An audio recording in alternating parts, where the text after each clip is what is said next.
Good morning, getting the day started with a immune building golden milk. It is 1 cup of unsweetened cashew milk and 1/2 teaspoon of turmeric for 1 smart point. To get in all of my smart points, I am enjoying 10 Stacy's pita chips and 4 tablespoons of Publix's buffalo chicken dip for 7 points. Breakfast was 15 whopping points for 2 eggs scrambled. I ended up having 4 slices of bacon and 2 pieces of butter bread toast. My first cup of coffee late in the day with the half of Premier Protein for 1 point. I had also another serving of pita chips and buffalo dip. For dinner, I had a cabbage and pork chop for 6 points. Hey everybody, it's Tracy, just getting my day started. And what keeps coming up for me is the emotional side of weight loss. I'm pretty new to vlogging, and I've been kind of looking around at different people in the weight loss community, the Weight Watchers community, and I just noticed that not a lot of people talk about it. They'll share their food, they'll share kind of their everyday life, where I'm going, a day in the life, this and that. And I think, people are enjoying watching that. But I just wonder sometimes if we don't talk more about the emotional side of it, because maybe that is a really, that's a nitty-gritty kind of part of it.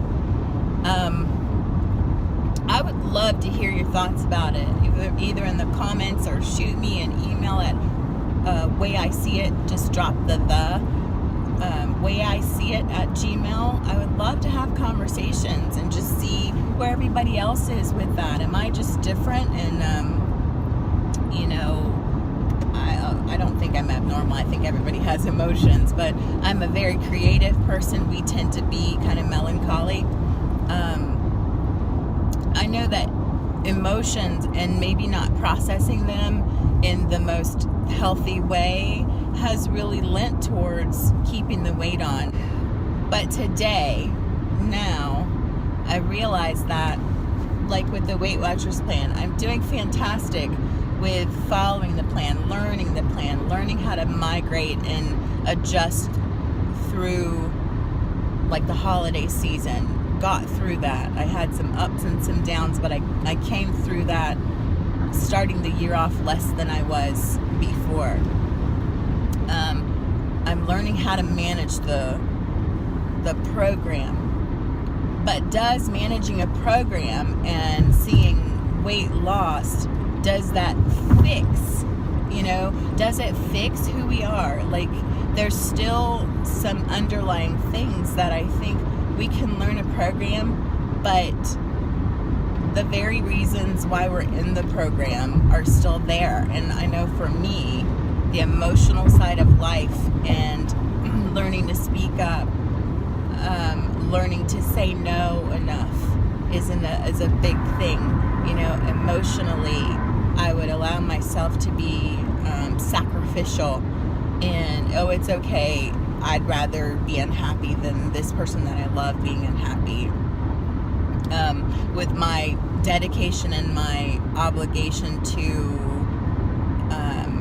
religious organizations or any other organization that I'm in, doing a lot of things that I didn't necessarily have in my heart to do anymore. Roles that people had me in, or that I had been in for years and years and years, that people, they just see you that way. And you may have been doing it for 15, 20, 25 years.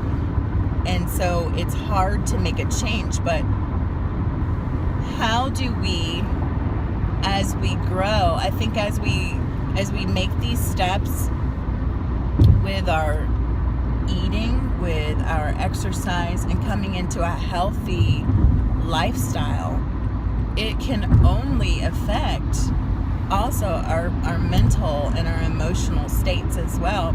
And so very naturally, it begins to cause a shift in what we will allow for our life anymore.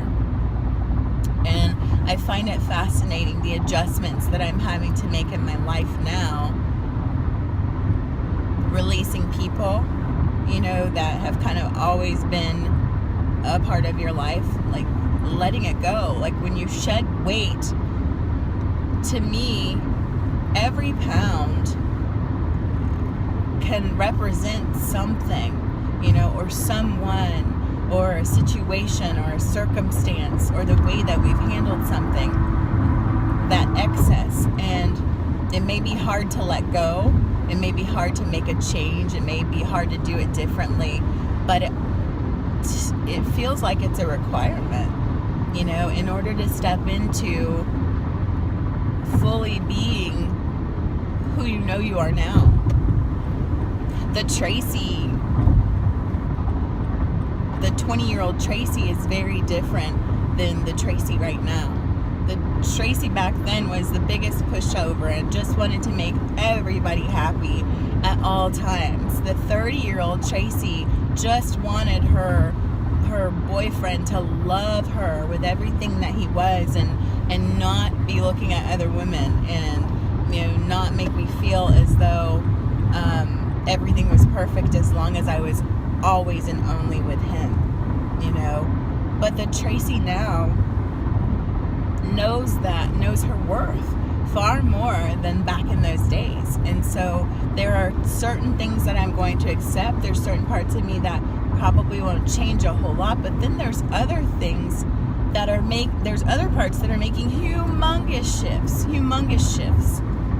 You know, the amount of time that I give away pro bono in my business and also in my singing, it's shifting, because I realize that people will put a stipulation that that's what God wants from you, or that's what it means to be a great person.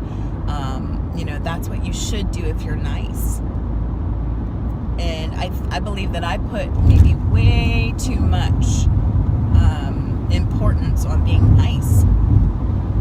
That's a huge one for me. And it's hard still now for me to imagine not being considered nice, but I'm getting to the place where I can say now, if you don't think I'm being nice when I give you a loving, gentle, firm no, then I'm just not nice, and that's okay. Giving people the ability to manage their own disappointment is a huge weight off of my shoulders, because when you have that thing in you that just wants everybody to be okay all the time, you end up carrying far too much weight on your heart and on your mind. So I don't want to prolong this. I know this is kind of a rambly topic, but I did want to share my heart on that and just see where you guys all are. Does that resonate? Does anything in all of that resonate with you at all? Can you say that with weight loss you've seen that you had to shed some things mentally and emotionally, or have you seen changes in yourself mentally and emotionally with how you deal with life and how you relate to the world around you, because you've come into a new place and an understanding of your worth? I would love to hear back from you guys. All right, so I'm going to end this here. Have a great day. Bye. If you've enjoyed this video, I'd love it if you could like, comment, and subscribe. I love having you around. See you tomorrow.